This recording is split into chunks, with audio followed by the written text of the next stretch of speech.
What is up, and welcome to SGPN's The Daily Dog. I'm your host, Britton Hess. I'm here with my favorite Underdog fantasy pick and plays for Friday, January 31st, Saturday, February 1st, and also got a little Super Bowl action in there as well. So stick around to the end. Make sure you don't miss those Super Bowl picks. All right. Sign up with promo code DailyDog on UnderdogFantasy.com or in the Underdog Fantasy app to get the very best promo code out there.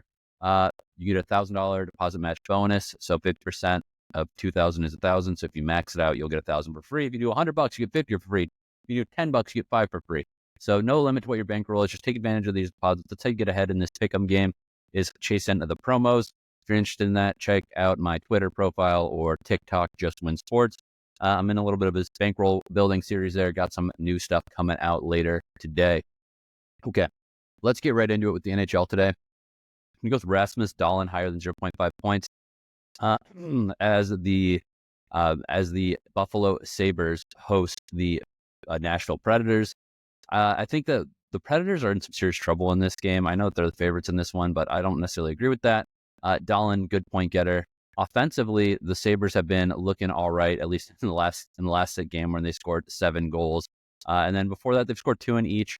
So it's, not exactly lighting the world on fire for the last 3 games, but recent form at home after a long, tough road trip makes me believe this team's ready to turn a corner. It's kind of put up or shut up time for the Sabres if they want to have any shot at doing something in the postseason this year. They need to take care of business versus teams like the Predators, who just have not had any consistency due to injury. So that's why I've got that one on the list. Rasmus Dahlin higher than 0.5 points. Pairing that with Matt Duchene of the Dallas Stars higher than 0.5 points. Stars hosting the Canucks. Canucks pretty solid team. Stars fairly inconsistent even at home, but still Matt Duchene, 48 points on the year, leading point man for the Stars. Good shot for him to get a helper or a goal here against the visiting Vancouver Canucks. That's a 2.32x multiplier. So nothing too flashy there. Just trying to build the bankroll a little bit on the Underdog show. NHL number 2. Steven Stamkos higher than 0.5 points. I know I just talked about the Sabres, but the odds makers have the Predators as a favorite for a reason. I think the goaltending is actually better for the Predators potentially in this game. I think that Stamkos is another guy who, he's top 3 points on this Predators team. Good shot for him to get at least a helper here. I could see this game actually, skewing to like 4-3, 5-2, something like that. So there should be lots of goals, at least on one of these sides. So hopefully we're covering the board with Dahlin and Steven Stamkos on this entry. Then we go with Quinn Hughes higher than 0.5 assists. Other side of that Stars game, Quinn Hughes is an assist monster. He's got 44 assists on the year, 58 points. The Stars have obviously a great goalie in Jake Ottinger, but it's not like he doesn't allow any goals. And basically any goal that the Canucks score, you got a good shot at getting a little piece of the helper action with Quinn Hughes. That's a 2.53x multiplier. NBA number 1, Nicolas Batum returning to Charlotte, higher than 7.5 points, rebounds, and assists. I think this is a blowout. Batum plays off the bench, so he should have plenty of minutes here. 6 points, a rebound, and assist. That's all we need. So, or we could get like 3 rebounds, 3 points, and an assist. 2 assists in that scenario to get over, to get 8 points, rebounds, and assists. So Nicolas Batum higher than 7.5 points, rebounds, assists as the Clippers travel to Charlotte. It's probably going to be a blowout. It's always a blowout. Charlotte stinks. But Batum put on a show in front of some fans that might have a soft spot for him. Next one with Cade Cunningham, higher than 42.5 points, rebounds, and assists as the Mavericks travel up to Detroit. Detroit on a little bit of a skid, 3-game losing streak, but I think this is a good spot for them to get back to the winning ways. Cade Cunningham, obviously capable of taking over games, having triple doubles. More on that later. But I do like him to have a big performance here. I mean, I just don't think defensively that the Mavs are going to be slowing him down too much. And I think that he'll be able to push double digits with assists and rebounds. So 42.5 points, rebounds, and assists. Let's get into the high 20s with points. And then, get some gaudy assist numbers and some solid rebound numbers. Cade Cunningham, 3x multiplier with that one. NBA number 2, Victor Wembanyama, higher than 24.5 points. Wemby was mad after his last game. During his last game, he had to be restrained. I think that he wants to put on a show as Giannis comes to town. Giannis was the biggest, the Greek freak, as they say, was the biggest European star in the NBA for a while there. I mean, I don't know if you could, who it is now. I mean, is it Jokic? Probably. But Wembanyama is the future of this league. I think that he wants to send a message to his I mean, I would say countrymen, but obviously France and Greece are different countries, but we'll say continent, my mate, both guys from Europe. Give me Victor Wembanyama higher than 24.5 points here. Again, fired up after that last game. Pairing that with Zion Williamson higher than 22.5 points. Celtics coming to town. Zion, I think, when he's healthy, which right now he's healthy, he's a tough matchup for anybody. Obviously, blowout potential here. Maybe they pull Zion, but I don't know. I think Zion is going to have a very easy going as far as scoring goes, at least in the first half of this game. And then we'll see if that's enough to keep him playing deep into the second. Obviously, in the NBA, we see so many blowouts. I mean, it feels like 4 out of 5 games are blowouts. So always rolling the dice when you got a kind of a number like this. But I don't think that 22.5 is that bad. I mean, I think he could easily be like heading into half with 15 points. And, we don't need too much going into the second half there if that comes home.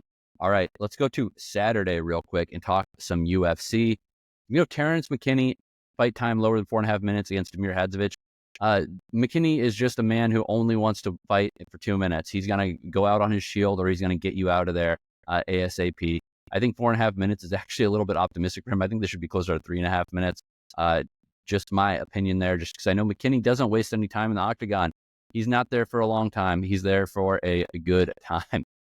So yeah, I'm going to go with Terrance McKinney fight time lower than 4.5 minutes.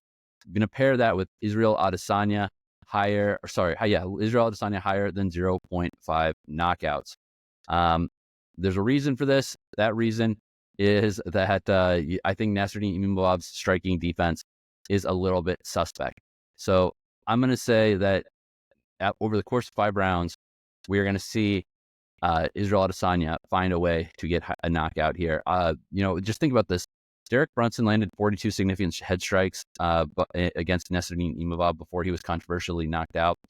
The head strike defense just wasn't there. Yes, there's a scenario where Imavov, can get into the clinch and get takedowns, just hold Izzy down and doesn't let Izzy's offense get going. But Izzy's faced that before. I don't know what the ceiling is for Imavov, but I think that his ceiling is lower than Israel's floor. I mean, Adesanya has been fighting the best of the best. This is his first non-title fight in 6 years. So give me Israel Adesanya higher than 0.5 knockouts. That paired with McKinney, fight time lower than 4.5 minutes is 5.82x multiplier. UFC number 2, we're going to go Vinicius de Oliveira higher than 50.5 significant strikes against Said Nurmagomedov. De Oliveira is a guy that I don't think many people know yet, but he's a super talented striker.